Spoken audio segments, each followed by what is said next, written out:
नमस्कार. तरी तनुमनु जीवे चरणासी लागावे आणि अगर्वता करावे दास्य सकळ. 49वीं ओवी 49.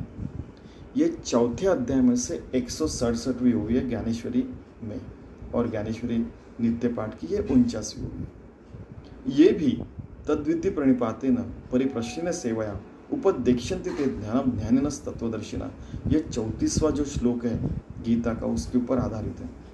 इसमें ज्ञानेश्वर महाराज कह रहे हैं कि हम लोग तन मन पूरा सब कुछ भगवान को समर्पित करना चाहिए, हमारे सदगुरु के चरणों में समर्पित करना चाहिए, और अगर्वता से निगर्वी होके अपना गर्व भगवान को समर्पित करके मैं बहुत बड़ा हूँ, सबसे पावरफुल हूँ, सबसे अमीर हूँ, मेरे जैसा ज्ञानी कोई नहीं वगैरह, ये सारी जो चीज़ें हैं ना, वो भगवान को समर्पित करके हर कोई दास्यता से जीवन जीना चाहिए. ब्राह्मण है, उसने ब्रह्म जान के सारी सेवा करनी चाहिए. क्षत्रिय उसने अपने अवगुण डाल के, ब्राह्मण ने आत्मज्ञान में अपनी सारे समर्पित करके ब्रह्म ज्ञान से जीवन जीना चाहिए. क्षत्रिय ने अपने सारे अवगुण डाल के आत्मज्ञान मिला के दास्यता से जीवन जीना चाहिए. फिर वैश्य जो है वो सब कुछ अपने कर्म करेगा, वो भगवान को समर्पित करेगा, और फायदा क्या होगा? आत्मज्ञान का. शूद्र सारे कर्म भगवान को समर्पित करके भगवत भाव से समर्पित होके समर्पित दास्य वाला जीवन जी रहा है. जैसे रामदास, राम का दास संत रामदास. निरुत्यनाथ के शिष्य ज्ञानेश्वर, वो शिष्य उनके दास, निरुत्यनाथ के दास ज्ञानेश्वर. देखो ये बड़े बड़े लोग कह रहे हैं, तो हम भी भगवान के दास हो सकते हैं. 24/7 इज हर धड़कन से, हर सांस से ये सारी चीज़ें बताई. कान से सुनना, बोलना, पल्स बीट, हार्ट बीट, विचार से 24/7 भगवान को समर्पित होकर जीवन जीने का, उसको समर्पित करने का भगवान को, ऐसे दास्यत्व का जीवन हर कोई जी सकता है.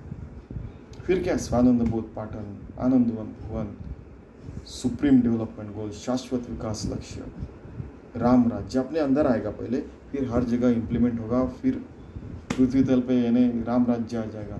हर जगह भगवान को समर्पित जीवन जिएगा आदमी, तो पृथ्वी चंद्र मंगल के पर भी जाएंगे, वहाँ पे भी सुख शांति समृद्धि लाएगा. शाश्वत विकास लक्ष्य अगर मानव जाति के लिए है, तो क्या मानव जाति सुखी हो रही है या नहीं, या खुद को भी तकलीफ में डाल रही है और सारे जीव जंतुओं की भी तकलीफ में डाल रहे हैं? ये हमें सोचना पड़ेगा. क्या असली दास्यत्व कर रहे हैं कि नहीं कर रहे, ये भी सोचना चाहिए, है कि नहीं तो क्या होगा? ना मानव जात सुखी होगी, ना कोई होगा. फिर नेचर का तो आपको पता है, जो ज़्यादा पावरफुल हो गया पृथ्वी तल पे वो नष्ट हो गया है. डायनासोर्स देखिए, सबसे पावरफुल थे, इतने बड़े बड़े उनका देह था, इतने बड़े बड़े थे, नष्ट हो गए. मानव जाति का भी हो सकता है. तो हमें सोचना पड़ेगा कि हम लोग निगर्वी होकर कैसे काम करेंगे. मैं ऐसा, मैं वैसा वगैरह, वो छोड़ो बाबा, सबकी सेवा करो. छोटी सी जिंदगी है, 2 दिन की जिंदगी, 4 दिन की जिंदगी, ऐसे कई कई मुहावरे भी है ना. तो वो असली सेवा भाव से क्यों नहीं जीने का? एक अच्छी समर्पित जिंदगी, योगी होके, भक्त हो गए. 24/7 में पता चल रहा है कि हर कर्म भगवान की पूजा हो रही. क्या जबरदस्त जिंदगी. तो ऐसे हम जिंदगी जीने का प्रयास करते हैं ज्ञानेश्वर महाराज की आज्ञा से, और वो आज्ञा समझ के हम आचरण में ला के जीते हैं. चलिए, धन्यवाद.